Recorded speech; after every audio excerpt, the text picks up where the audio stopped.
and I'm working on fixing up my property. You got a nice property there, don't you? Yeah. We've done a lot of work on it. It's at the end of this beautiful road, and nice and private. And while I was in prison, one of the conservation groups bought the 28 acres behind me, so I'm protected.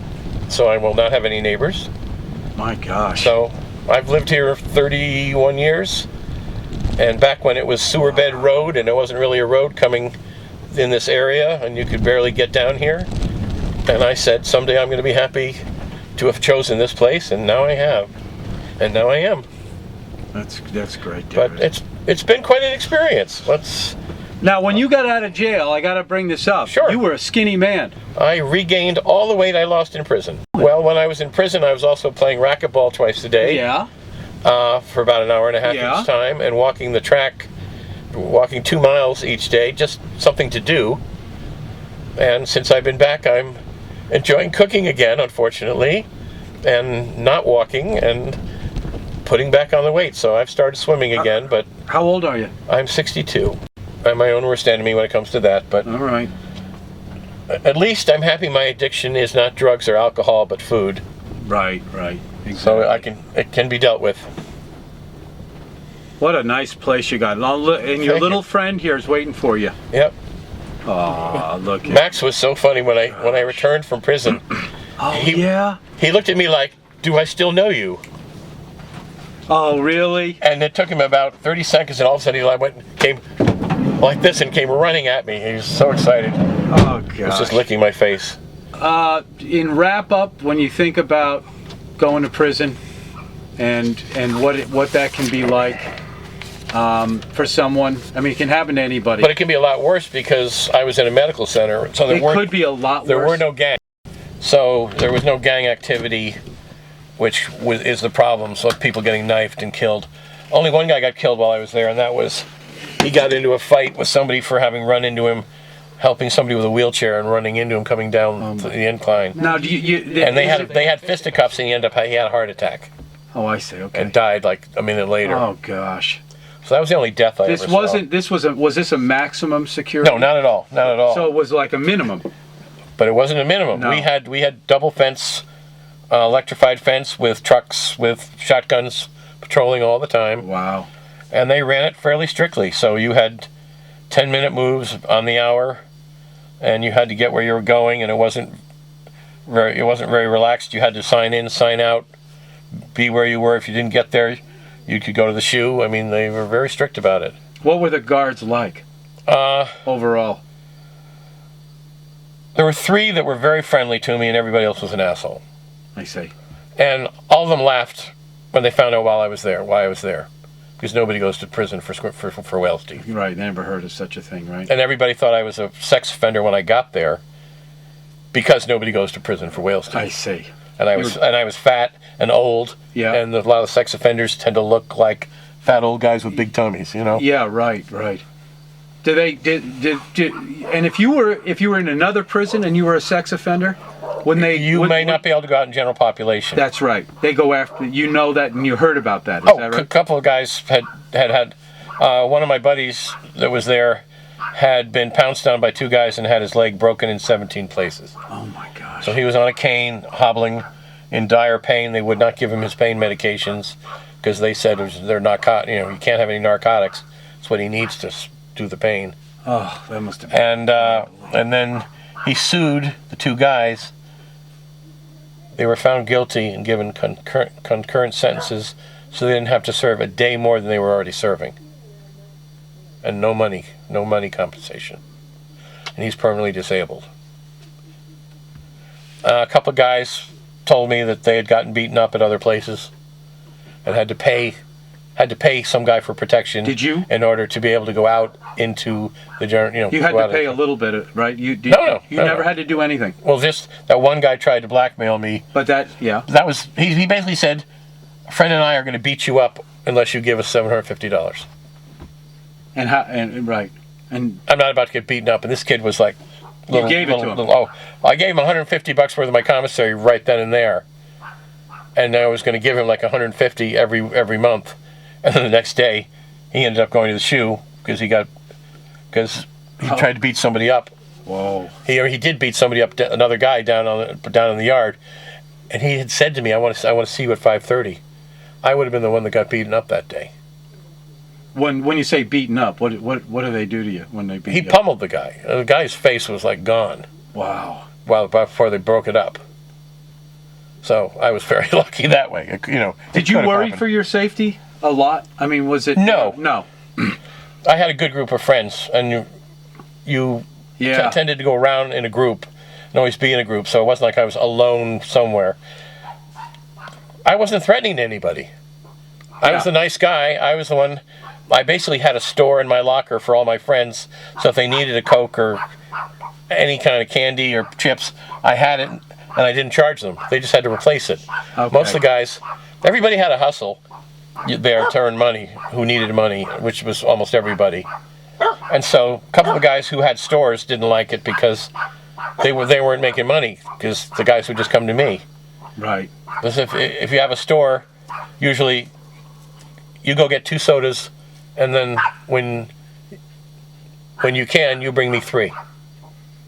Like, you get 2 candy bars, you bring me back 3. That's how they make money, and they just keep building the inventory that way. I see. Because you're only allowed $325 in commissary a month.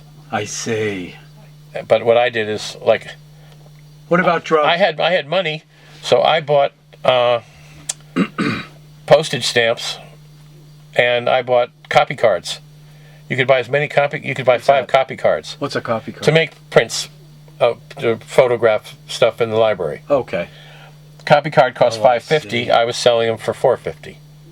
So I lost $1 on them, but it gave me $20 more a week in money I could spend. I got you. So I was able to provide for everything I needed. And I used to cook. We had 2 microwaves for the unit and an ice machine, and I used to make desserts for all my friends most nights, and make something like I'd make a cheesecake, or I'd make candy, or do something. And what about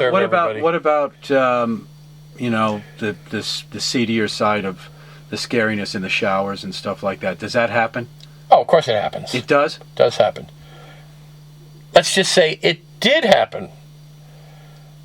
But as I was almost ready to leave, 2 weeks before I left, they started introducing transparent shower curtains from here up. Why is that?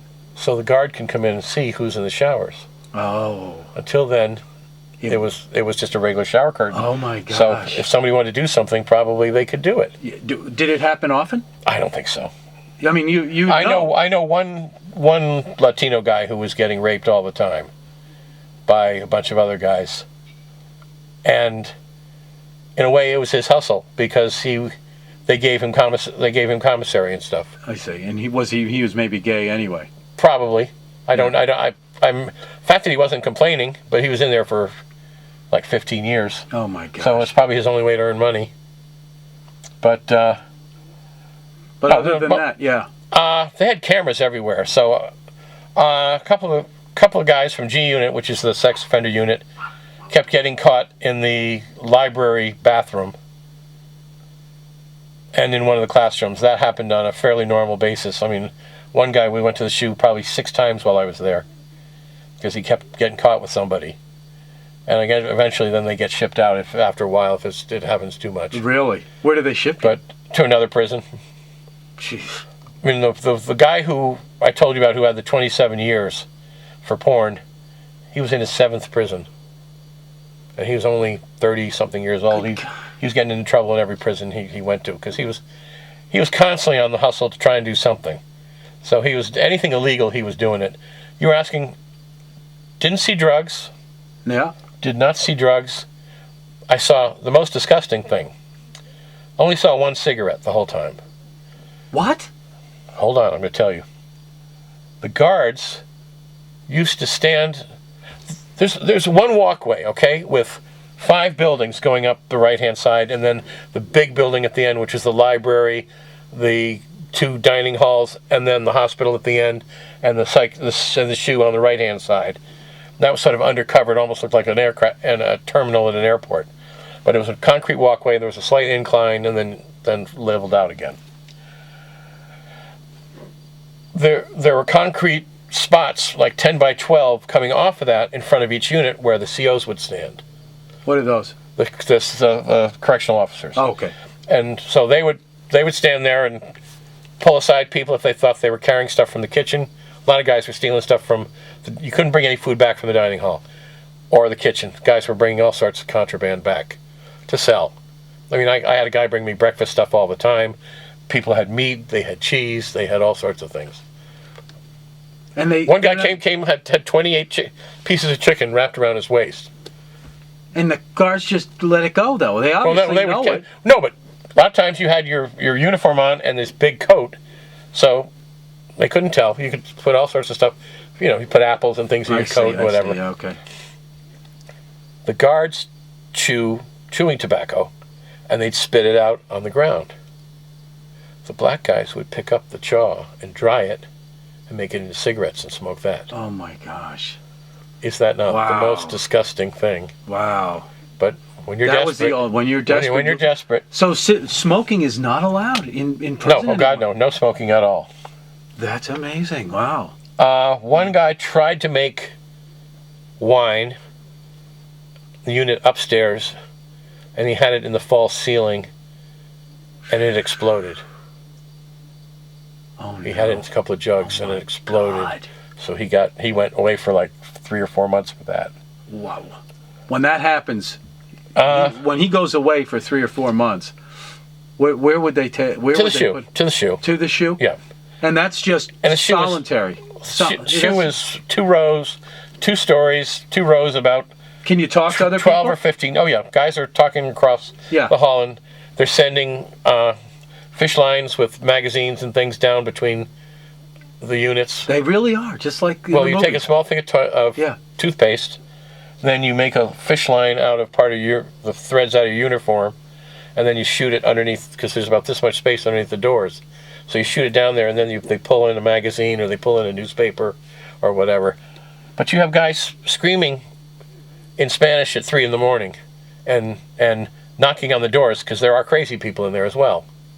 Right. So you don't sleep much. You don't sleep much. If you get an hour or two, here and there. Yeah, right. And then I was diabetic, so twice a day I would have to be shackled up behind my back through the door to then let them. So and if I had a roomie, which I had twice in the shoe for like a day or two, they would have to get shackled up so that the nurse could then come give me a shot in my shoulder and then reverse the process. I have to do that twice a day.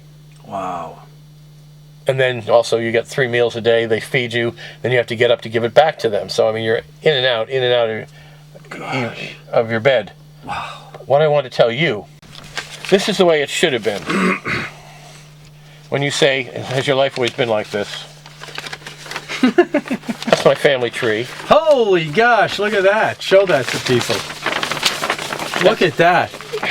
Wow. That starts with William the Conqueror, Henry I, David I of Scotland in 1066. Oh my gosh. European royalty, then the fan is the people in the United States. Jeez. Along with people like So you're Scottish. I'm everything. I've got William Penn in there. I've got Johnny Appleseed. I've got James K. Polk, William Henry Harrison. Yeah. This was supposed to be my life. 16th generation American, minding his own business, running a nice antique shop. It didn't turn out that way. No, it didn't. But it's another chapter in my life. Exactly. It's all experience. Oh, it's all experience. Thank you for sharing your experience. It gives me something to reflect on. Okay, David. Thanks. For the good times. Here we go. 5 years later, I'll see you in 5 years again. And, I want to see you a lot trimmer next time. Yes. And with perfect teeth. There you go. That's coming. Take care, buddy. Okay, sir. Bye-bye. Yes, this week is putting in the koi pond.